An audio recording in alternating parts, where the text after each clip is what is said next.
American universities have long been an object of fascination for the French.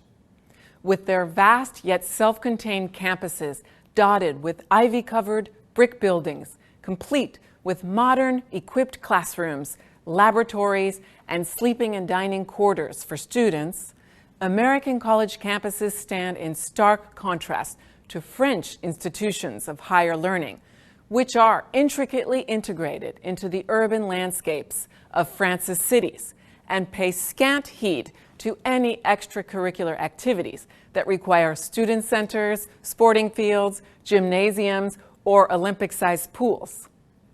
Even more than the differences in the physical environment of French and American systems of higher education, intellectual life and academic customs are distinctly different in these two cultures.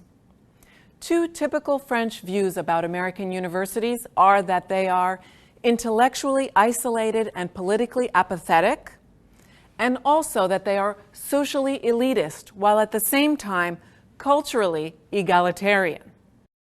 To explain the French characterization of American academia as isolated and apathetic, I turn to Simone de Beauvoir, an iconic French novelist, academic, and writer best known for her groundbreaking text, The Second Sex. In 1947, Beauvoir visited the United States for the first time on an organized tour by the French government. She delivered lectures on French literature and philosophy to French departments in several American universities: Vassar, Oberlin, University of Pennsylvania, Mills, Berkeley, UCLA, Smith, Yale, Wellesley, Princeton, Harvard, and Rice.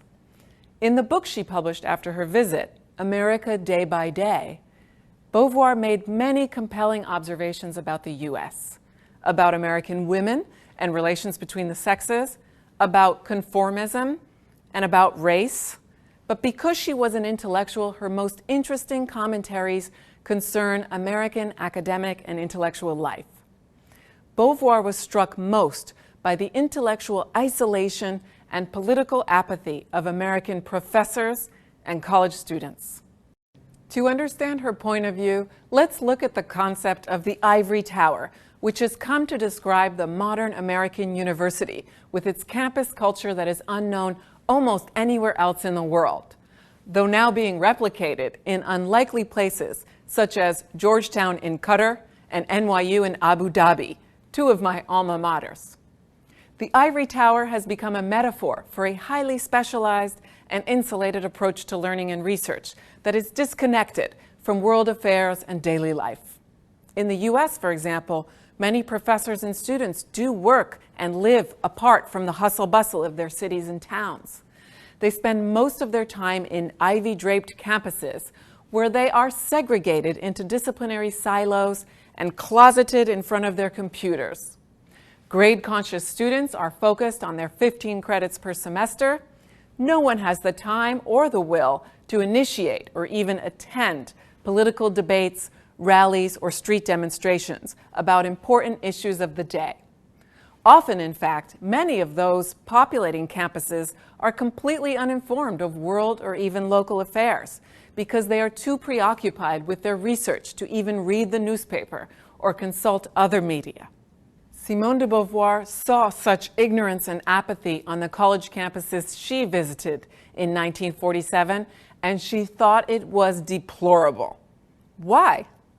Because she came from a place where students, academics, and writers, and even average French persons discussed political events amongst themselves regularly, engaged in the political debates of their era, and wrestled with many of the great philosophical questions. The notion of the intellectuel engagé, or engaged intellectual, is a French idea. It's the opposite of the ivory tower. Intellectual engagement is the belief that if you are an intellectual or an academic, if your purpose in life is to work with ideas, then you have a responsibility to be engaged in what's happening around you and in world affairs. Beauvoir was an engaged intellectual, and so was her cohort of friends and colleagues. During her lecture circuit of French departments in the United States, Beauvoir, like many other French intellectuals, surmised that American society valued intellectuals much less than French society. She wrote, "In my brief experience, I sense that America is hard on intellectuals. Publishers and editors size up your mind in a critical and distasteful way, like an impresario asking a dancer to show her legs." American society's devaluation of the life of the mind, and in particular its subordination of the humanities, was already seen in 1947 as one of the reasons why academics may take refuge in their ivory towers.